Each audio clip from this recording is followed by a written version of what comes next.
विशिष्ट dictation book से है। Exercise number 4, 6, 8, 10। टोटल 12 मिनट की डिक्टेशन है। 160 वर्ड पर मिनट की स्पीड से। Ready, start. महोदय, यह बहुत प्रसन्नता की बात होती यदि माननीय राष्ट्रपति जी की जो भावनाएं थीं उसी के अनुकूल यह सरकार आचरण करती, और तब हम धन्यवाद के प्रस्ताव पर यहाँ पर अपनी सहमति देते। हमारे राष्ट्रपति जी विवाद के विषय नहीं, हम उनका सम्मान करते हैं, लेकिन सामान्यतः प्रजातंत्र में यह कसौटी है कि जो कुछ राष्ट्रपति जी कहते हैं वह राजतंत्र की एक सीमित नीति है जो कि अगले वर्षों में बढ़ती जाएगी। इसलिए उसका विवाद के लिए आना और उस पर विवाद में पड़ना एक आवश्यक अंग है। आज धन्यवाद का प्रस्ताव प्रस्तुत करने के लिए जब हमारे मित्र पार्थसारथी जी खड़े हुए तो ऐसा लगता था कि अच्छे वक्ता, योग्य वक्ता होते हुए भी उनके पास बोलने के लिए कोई विशेष पदार्थ नहीं था, उनके पास बोलने के लिए कोई मसाला नहीं था, और इसलिए वह दबी आवाज में बोल रहे थे। हमारे कांग्रेसी मित्रों को याद होगा कि एक बार सुभाष चंद्र जी में और गांधी जी में टक्कर हुई, विचारधारा में टक्कर हुई, और त्रिपुरा कांग्रेस में जब सुभाष बाबू ने एक प्रस्ताव रखा था तब उस प्रस्ताव के विषय में बोलते हुए श्री जवाहरलाल नेहरू और खान अब्दुल गफ्फार खां ने यह बताया था कि पूरा प्रस्ताव पढ़ने के बाद मैं इस परिणाम पर पहुंचा कि इस प्रस्ताव में कुछ भी नहीं है, केवल शब्द है, शब्द है, शब्द है। और इसी तरह से आज 30 वर्ष के पश्चात इस अभिभाषण को पढ़ने के बाद मालूम होता है कि केवल शब्द है और इसके अतिरिक्त कुछ नहीं है। बहुत से मित्रों ने प्रांतों की बात की और बहुत से मित्रों ने शांति के मसीहा बनकर संसार को सीख दी और शुभकामनाएं दी। ना तो हम शांति के मसीहा हैं और ना हम प्रांतीयतावादी हैं। जो हमारे देश में घटनाएं घट रही हैं उन घटनाओं के सामने हम कितनी प्रगति कर रहे हैं इस पर हम विचार करते हैं। यह बात सही है कि हम यह कल्पना नहीं कर सकते कि चाहे कोई भी राज कितना ही अच्छा क्यों ना हो उसमें कुछ खराबी ना हो। हमारे राम राज्य की कल्पना जो गांधी जी ने की थी, उस राम राज्य के बारे में जो भी गलतियां लोगों ने बताई, उस राज्य में भी हम यह कहें कि गलतियां हैं तो हम समझते हैं कि हमारे मित्र हमें क्षमा करेंगे। और अगर हम यह कहें कि गांधी जी ने राम राज्य की कल्पना को साकार करने के लिए यह जो देश आगे बढ़ा उससे हम सीख मिल रही है। हमारे देश में दो सामान्य बातें हैं, एक तो देश को आंतरिक स्थिति से और दूसरी देश की जो बाह्य स्थिति है उससे हमें दोनों दिशाओं में बुरी तरह से असफल हुए हैं। हमारे देश का बाहर जितना सम्मान था उसके बारे में हमारे जो नए मित्र आए होंगे उनके सामने हमें तथ्य प्रस्तुत करने की आवश्यकता नहीं है। माननीय सदन के सामने यह विनियोग विधेयक क्रमांक 3 आया है और इसमें यह व्यवस्था दी गई है कि भारतवर्ष की संचित पूंजी में से 1 अरब और 60 करोड़ रुपए से अधिक धन निकाला जाए और उनको भारतवर्ष की उन सेवाओं पर खर्च किया जाए जो अनुसूची में अंकित हैं। उदाहरण के लिए, जैसा कि हमारे पूर्ववर्ती मित्रों ने कहा है, संभवतः इस विनियोग विधेयक में जिन जिन कार्यों के लिए और जिन मंत्रालयों के लिए जितने धन की आवश्यकता है उनकी यहाँ एक सूची दी गई है। इस वर्ष 1968 की अपेक्षा जो विशेषता रही है वह यह है कि जब से बजट आया है तब से भारतवर्ष में सारे किसानों के लिए और उन दूसरे मित्रों के लिए जो किसानी करते रहे हैं उनके सामने एक प्रश्न रहा है, और वह प्रश्न यह रहा है कि उनकी सरकार और उनके कुछ बोलने वाले जब तक यह बात कहते फिर रहे हैं कि देश में हरित क्रांति आनी चाहिए। हाँ, हरित क्रांति आ रही है। इससे पूर्व भी कांग्रेस पक्ष की ओर से समय समय पर इसी प्रकार के नारे दिए गए। कभी यह भी कहा गया कि आराम हराम है, कभी यह कहा गया कि जय जवान जय किसान, और अब तीसरा नारा हरित क्रांति का आया है। हम समझते हैं कि इस नारे में कोई दम नहीं है। इस नारे में इसलिए कोई दम नहीं है क्योंकि यह नारा देखने में बहुत आकर्षक, बहुत सुंदर है, लेकिन इसके पीछे तथ्य बिल्कुल नहीं है। किसानों के ऊपर टैक्स लगाने की मंत्रिमंडल के द्वारा और कांग्रेस के अन्य मित्रों के द्वारा जो बात कही गई है, वे मित्र कभी खेती करते नहीं हैं और ना खेती के बारे में जानकारी ही रखते हैं। आदरणीय, भारतवर्ष में खेती का जो सबसे बड़ा प्रश्न चल रहा है वह दो बातों के ऊपर आधारित है और यह कृषि की समस्या न होकर खाद्य की समस्या भी है। प्रतिवर्ष हम खाद्य के रूप में बाहर से करोड़ों रुपयों का अनाज मंगाते हैं और अनाज का उत्पादन करने के लिए हम प्रतिवर्ष करोड़ों रुपयों की खाद मंगाते हैं।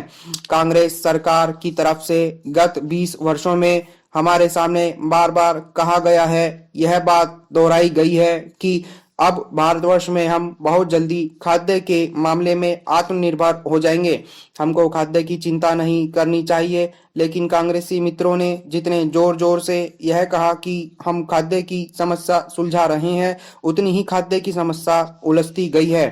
जनसंख्या की जो बात कही जाती है उसके मामले में हमें यह निवेदन करना है कि एक बार परिवार नियोजन के बारे में और जनसंख्या के बारे में जब सारे संसार में चर्चा चल रही थी तो हमारे योग्य मित्र श्री शीलभद्र याजी को याद रखना चाहिए कि उस समय रूस के पत्र प्रावदा ने आलोचना करते हुए क्या लिखा था।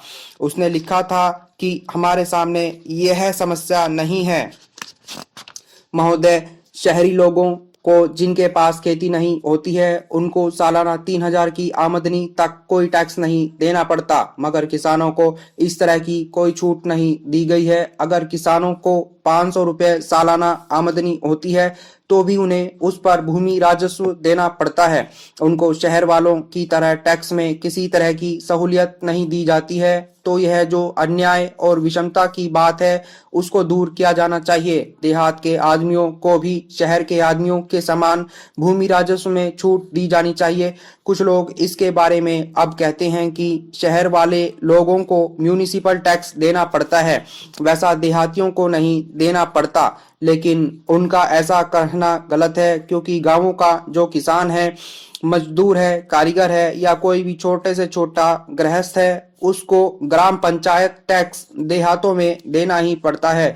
जब वे लोग ग्राम पंचायत टैक्स देंगे, भूमि राजस्व देंगे और फिर उसी की खेती में जो पैदावार हुई उसी को बेचने के लिए जब वह शहर चला जाता है तब उसको शहरों में म्यूनिसिपैलिटी का चुंगी कर भी देना पड़ता है। इस तरह से किसानों को करों के बोझ से लाद दिया जाता है। इसकी तरफ हमें गौर करना चाहिए, देखना चाहिए और उसको जितनी सहूलियतें हम दे सकते हैं देनी चाहिए। तब वह छोटा किसान पेट भरकर रोटी खाएगा, अपने बाल बच्चों को खिलाएगा और अपने देश में खेती का उत्पादन बढ़ाने की कोशिश करेगा। नहीं तो वह अगर नाराज रहा, दुखी रहा तो हमारे देश में खेती का उत्पादन किसी हालत में नहीं बढ़ सकता। हम देखते हैं और यह हर एक को मालूम भी है कि हमारे शहरों में दिन पर दिन सीमेंट और कंक्रीट की सड़क बन रही है, डामर के रास्ते बन रहे हैं, शहर की आबादी बढ़ रही है। लेकिन देहातों में या गांवों में जाइए तो आप यही देखेंगे कि हमारे बाबा दादा के समय में जो मकान हमारे कच्चे थे, फूस के थे, वे आज भी वैसे के वैसे हैं। हमारे गांवों में आज भी ना बिजली है, ना डामर तथा सीमेंट की सड़क है। इस तरह की दयनीय अवस्था आज भी देहातों की है। इस दुर्दशा का मुख्य कारण उसकी दरिद्रता है। खासकर जो छोटे किसान देहात में रहते हैं उन्हीं की संख्या ज्यादा है। वहां पर जो छोटे छोटे किसान या भूमिहीन मजदूर हैं उनकी हालत बहुत बुरी है। उपसभाध्यक्ष महोदय श्री भूपेश गुप्त ने बहुत बुद्धिमानी से अपनी आंतरिक बातों को घुमा फिरा करके ऐसे रूप में उपस्थित किया है कि उसको हमें समझने में थोड़ी कठिनाई जरूर आती है, परंतु मैं यह नहीं समझ सका जैसा कि इस विधेयक में कहा गया है प्रत्येक संसद सदस्य को अपनी मातृभाषा में बोलने का अधिकार है। श्रीमान, मैं तो यह कह रहा था कि राज्य सरकारों का समाचार पत्रों के प्रति अगर यही रवैया रहेगा तो देश में इस धारणा को बनने से कोई रोक नहीं सकेगा कि हमारे देश में निष्पक्ष समाचार पत्रों के लिए कोई स्थान नहीं रह गया है।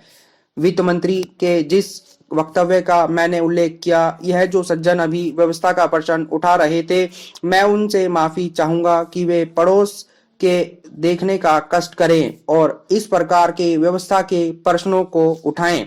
मैं यह भी कहना चाहता हूं कि दिल्ली में अभी कुछ इस प्रकार के समाचार पत्र हैं जिनके संबंध में कानों में भनक पड़ी है कि प्रत्यक्ष रूप से चाहें उनको ना कहा जाए, लेकिन अप्रत्यक्ष रूप से उनके ऊपर दबाव डाला जाता रहा है कि वे निष्पक्ष लेख या समाचार प्रसारित ना करें। मेरा कहना यह है कि स्वतंत्र भारत में, विशेषकर जिस देश के अंदर प्रजातंत्र हो, उसमें अगर इस प्रकार से दबाव डाला जाता रहा तो ये समाचार पत्र भाटों के गीत बनकर रह जाएंगे। फिर ये जनता की भावनाओं का प्रतिनिधित्व करने वाले पत्र नहीं रहेंगे। मैं एक और बात का भी विशेष रूप से उल्लेख करना चाहूंगा और चाहूंगा कि श्री गुजराल जब अपना उत्तर दें तो इस बात को बताएं कि सरकार की क्यों यह प्रवृत्ति चल पड़ी है कि जब प्रधानमंत्री विदेश जाएं या राष्ट्रपति बाहर जाएं तो समाचार पत्रों के संवाददाताओं से सीधे संपर्क स्थापित किए जाएं। जो भी समाचार एजेंसी हैं या पत्र हैं उसको कहना चाहिए कि आप अपने यहाँ से किसी प्रतिनिधि को भेजें। मुझे जानकारी मिली है कि इस बार जब प्रधानमंत्री ईरान यात्रा पर गईं तो एक समाचार पत्र के प्रधान संपादक ने केवल इसीलिए अपने प्रतिनिधि को भेजने से इनकार कर दिया क्योंकि सरकार ने सीधे उनसे संपर्क स्थापित किया था। यह प्रवृत्ति भी इस बात की परिचायक है कि हमारे देश में निष्पक्ष समाचार पत्रों की क्या स्थिति बनती जा रही है। अगर यह हाल रहेगा तो प्रजातंत्र के लिए गौरव की बात नहीं होगी बल्कि अभिशाप होगा। इसी तरह की एक बात जो मैं यहाँ कहना चाहता हूँ वह यह है कि समाचार पत्रों को, अखबारों को जो न्यूज प्रिंट मिलता है उसकी स्थिति यह है कि लगभग 82% न्यूज प्रिंट विदेशों से आयात होता है। अभी पीछे जो आंकड़े दिए गए थे उनके अनुसार गत वर्ष हमारे देश में न्यूज प्रिंट की जितनी कमी थी वह 78,000 टन थी, लेकिन इसी अनुपात से इस वर्ष के लिए जो आंकड़े दिए गए हैं उनमें से 1,33,000 टन की कमी का अनुमान लगाया गया है।